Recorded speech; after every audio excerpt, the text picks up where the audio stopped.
One of the most common things that people say to me is, why would I go back to my childhood and relive the past? It's happened, I just park it away, I don't have to think about it. What I say to that is, when we haven't reconnected with our inner child, the parts of us that didn't feel safe, the parts of us that didn't feel worthy, those are actually the parts that are subconsciously running the show. They are the parts that are driving the wheel, directing you on the path of your life. So these unresolved parts are attracting situations, they're attracting certain people that it's actually trying to resolve conflict, it's trying to resolve the inner trauma that you've experienced through attracting similar situations to get a resolution, to get healing. So when we don't go back and we don't connect with our inner child, we don't bring those parts into the light, they've been shoved away in the darkness because we're too afraid to go there. Those are the parts that are generally the self-sabotage. They're the parts that are, reaching out for coping mechanisms or have addictions to things, trying to self-soothe. Those are the parts of ourselves that keep attracting the same relationships over and over again. The unavailable partner, or the ones that don't love us the same way that we wish that they could, or we love them more. The avoidant, the anxious attachment styles.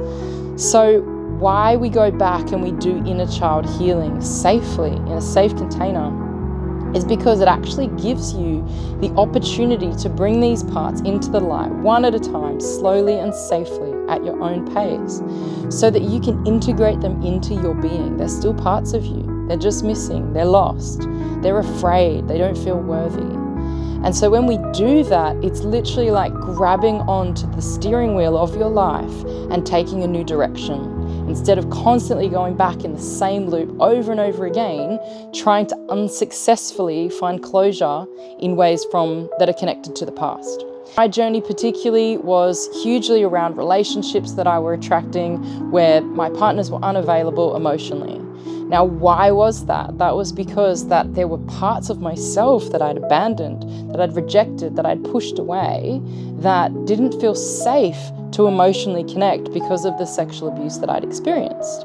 So I was attracting partners who were unavailable. I was attracting partners who were cheating and betraying me. I was out there partying and drinking and trying to find love in the wrong places, that whole cliche. So when I started to connect with my inner child and actually started to uncover the abuse that I didn't consciously remember, then I was actually able to start pulling back these coping mechanisms of always having to be in a relationship or having to go out and drink to have fun or to be the life of the party to cover up the fact that I didn't feel safe even in my own body. Inner child healing is so much more than just going back to a memory, and that's not even what inner child is, in my opinion. It's about going back to these parts of ourselves that have been pushed away and shoved in the darkness because we've been too afraid to go and connect with them. So through practices like breath work, sound healing, meditation, inner child, outer child, reparenting, all of these beautiful different experiences where you can integrate these parts of yourself that have been pushed away, you actually get to bring back control into your life in a way that is actually in flow. It's actually aligned for your highest good. So that's what I would say to somebody who says, why would I go back to the past?